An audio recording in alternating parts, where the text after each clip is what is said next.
कैलाश पर्वत पर एक दिन भगवान शिव और माता पार्वती प्रेम पूर्वक वार्तालाप कर रहे थे। हंसी मजाक के इसी मधुर वातावरण में भगवान शिव ने मुस्कुराते हुए माता पार्वती को काली कह दिया। यह शब्द भगवान के लिए केवल एक सरल परिहास था, लेकिन माता पार्वती के कोमल हृदय को यह बात गहराई तक छू गई।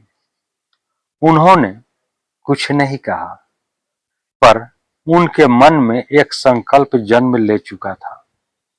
माता पार्वती ने निश्चय किया कि वे कठोर तपस्या करके अपना गौर वर्ण पुनः प्राप्त करेगी।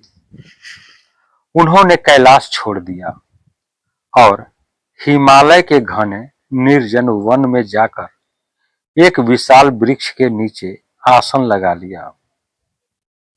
चारों ओर घना अंधकार, ऊंचे पर्वत, हिंसक पशुओं की गर्जना और भयावह जंगल था, लेकिन माता का मन केवल भगवान शिव के ध्यान में लीन था। उन्होंने अन्न और जल का त्याग कर दिया और वर्षों तक अचल बैठकर तपस्या करने लगी। उसी वन में एक अत्यंत भयानक आदमखोर शेर रहता था। उसकी दहाड़ सुनकर बड़े बड़े पशु भी कांप उठते थे। वह अनेक यात्रियों और वनवासियों का शिकार कर चुका था। एक दिन भोजन की तलाश में भटकते हुए उसकी दृष्टि तपस्या में लीन माता पार्वती पर पड़ी। उसे लगा कि आज उसे बिना परिश्रम के आसान शिकार मिल गया है। शेर धीरे धीरे दबे पांव माता की ओर बढ़ा। जैसे ही वह उन पर झपटने के लिए आगे बढ़ा, माता की तपस्या से निकल रही दिव्य आभा ने उसे कई हाथ दूर फेंक दिया। शेर कुछ क्षण के लिए स्तब्ध रह गया। उसने पहले कभी ऐसी शक्ति का अनुभव नहीं किया था। क्रोध में भरकर उसने दूसरी बार पहले से अधिक वेग से आक्रमण किया, लेकिन इस बार भी वही हुआ। दिव्य तेज की एक अदृश्य दीवार ने उसे फिर पीछे धकेल दिया। उसने तीसरी, चौथी और अनेक बार प्रयास किया, पर हर बार वह असफल होकर दूर जा गिरता। उसके भीतर का अहंकार टूटने लगा, लेकिन भूख अभी भी शांत नहीं हुई थी। आखिरकार उसने निश्चय किया कि चाहे जितना समय लगे, वह इसी स्थान पर रहेगा। उसे विश्वास था कि एक दिन माता की तपस्या अवश्य समाप्त होगी और तब वह अपना शिकार बना लेगा। इसी आशा में उसने वहीं अपना डेरा जमा लिया। दिन बीत गए, ऋतुएं बदलती रही, वर्षा आई, कड़ाके की ठंड पड़ी और तपती गर्मी आई। माता पार्वती अचल बैठी रही और आश्चर्य की बात यह थी कि वह शेर भी उसी स्थान से कहीं नहीं गया। पहले वह शिकार की प्रतीक्षा करता था, लेकिन धीरे धीरे माता के दिव्य तेज का प्रभाव उस पर पड़ने लगा। उसकी हिंसा शांत होने लगी। उसकी आंखों का क्रोध धीरे धीरे विनम्रता में बढ़ने लगा। वह अब माता की रक्षा करने लगा। कोई हिंसक पशु उस स्थान के निकट आता तो शेर स्वयं उसे भगा देता। वर्षों की तपस्या के बाद पूरा वन दिव्य प्रकाश से भर उठा। आकाश से पुष्पों की वर्षा होने लगी। देवताओं ने भगवान शिव का स्मरण किया। उसी क्षण भगवान शिव वहां प्रकट हुए। उनके दर्शन करते ही माता पार्वती ने नेत्र खोले और विनम्रता से प्रणाम किया। भगवान शिव ने प्रसन्न होकर कहा भगवान शिव ने प्रसन्न होकर कहा, देवी, तुम्हारी तपस्या से मैं अत्यंत प्रसन्न हूं, वर मांगो। माता पार्वती ने कहा, प्रभु, यदि आप मुझसे प्रसन्न हैं तो मुझे मेरा गौर वर्ण पुनः प्रदान कीजिए।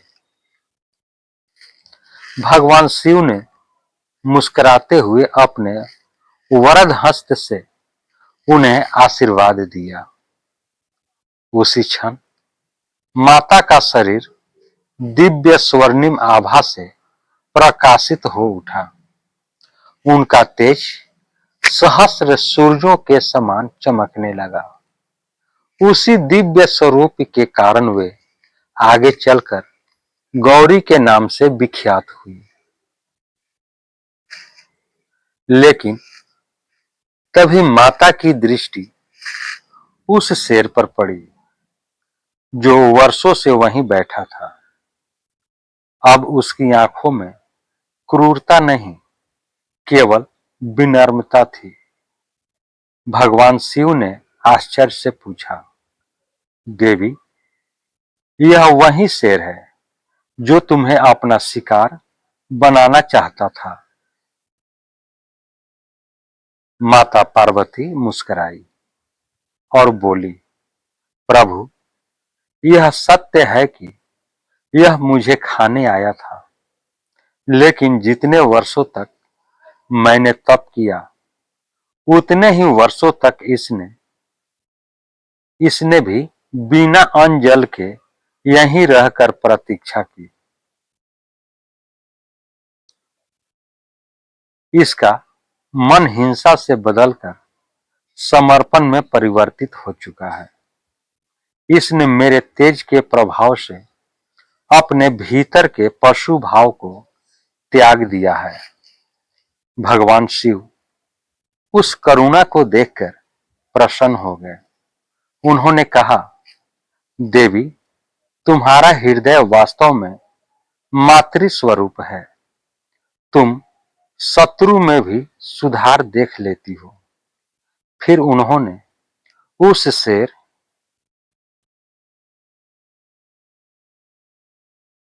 शेर की ओर देखा। भगवान के वरद हस्त के स्पर्श से उसका शरीर दिव्य तेज से भर गया। उसकी क्रूरता सदा के लिए समाप्त हो गई। वह विनम्र होकर माता पार्वती के चरणों में बैठ गया। भगवान शिव ने घोषणा की, आज से यह शेर केवल वन का राजा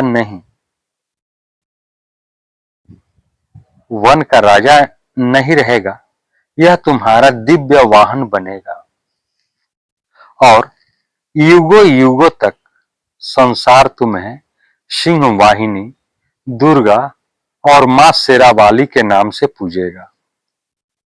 माता पार्वती स्नेह पूर्वक उस शेर के ऊपर विराजमान हो गई। देवताओं ने आकाश से पुष्प वर्षा की। ऋषि मुनियों ने उनकी स्तुति की और तीनों लोग जय मां दुर्गा के जय घोष से गूंज उठे। तभी से मां दुर्गा सिंह पर आरूढ़ होकर धर्म की रक्षा, अधर्म का विनाश और अपने भक्तों की रक्षा के लिए पूजी जाती हैं। यह कथा हमें सिखाती है कि सच्ची तपस्या केवल साधक को ही नहीं बदलती, बल्कि उसके आसपास के सबसे क्रूर जीव के हृदय को भी करुणा और समर्पण से भर सकती है। दोस्तों, यह कहानी आपको कैसी लगी? कहानी को लाइक करें, शेयर करें। चैनल पर नए हैं तो चैनल को सब्सक्राइब कर लें, बेल आइकन का बटन दबा दें कि आपको इस तरह की भक्ति कहानियां मिलती रहे। अब हम लोग अगले वीडियो में नए कहानी के साथ मिलते हैं। तब तक के लिए जय हिंद, जय भारत।